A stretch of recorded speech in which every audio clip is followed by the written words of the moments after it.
piji alang ika cethe dotik jakong dotik klem piji alang ika Jisu ne kang hon ben na joksi kang tingku pene joki alang ne kang hon ben na joksi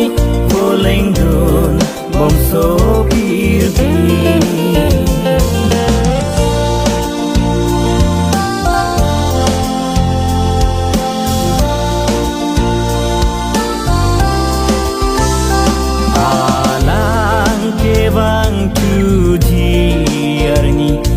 ponji alang epa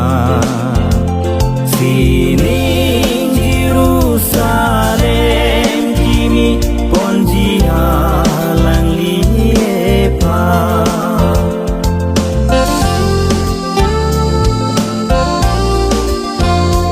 alang kewang tuji arni nang ponji alang epa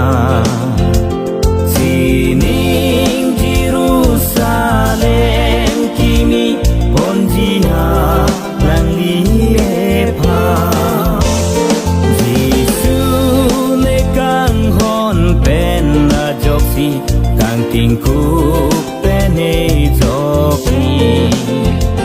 alang ne kang hon pen na joksi boleng dun bom so pirbi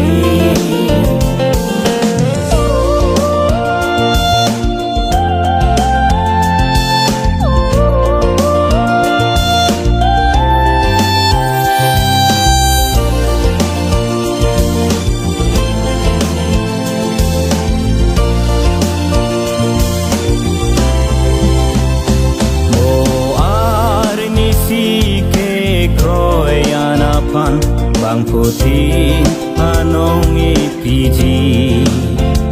ranam Jisu kiji karun me boleng dun long ji kai ke